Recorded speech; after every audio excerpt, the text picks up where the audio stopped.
కశ్మీర్ భారతదేశం అంచు దాడితే పాకిస్తాన్ వస్తుంది. ఆ హద్దులు బాగలేనప్పుడు దాని ప్రకంపనలు ఇక్కడ దాకా వస్తాయి. మియాన్మార్లో గొడవలు జరిగితే మనకెందుకు అనుకోవడానికి లేదు.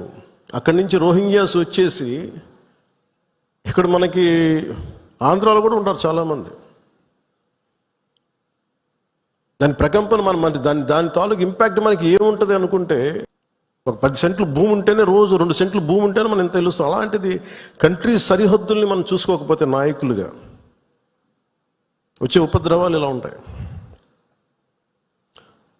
మన దేశం ఎప్పుడు కూడా చాలా మెత్తని దేశం. ఉగ్రవాదులకి ఎందుకు సమాధానం చెప్పలేం.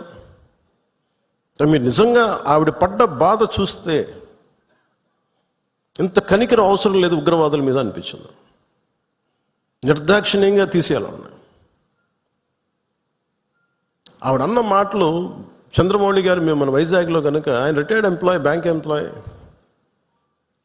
రిటైర్మెంట్ ప్లాన్ ఏం చేయాలో, పిల్లలు అమెరికా వెళ్ళిపోయి ఏం చేయాలో తెలియక ఆయన జస్ట్ ఒక 5 రోజుల కన్నా వెళ్తే ప్రాణాలు పోయినాయి. మీరు ఊహించుకోండి. మన సరదాగా చాట్ తిందామని చెప్పి హైదరాబాద్లో గోకుల్ చాట్కి వెళ్తే బాంబ్ బ్లాస్ట్ జరిగింది, ప్రాణాలు పోయినాయి. Simple chat. అలాగే పార్క్కి వెళ్దాం, లుంబిని పార్క్ వెళ్ళి కూర్చుందాం పిల్ల పాపలతో అంటే బాంబులు పేలినాయి.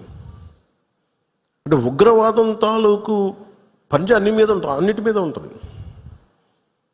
దీంట్లో దాదాపు 26 మంది చనిపోయారు.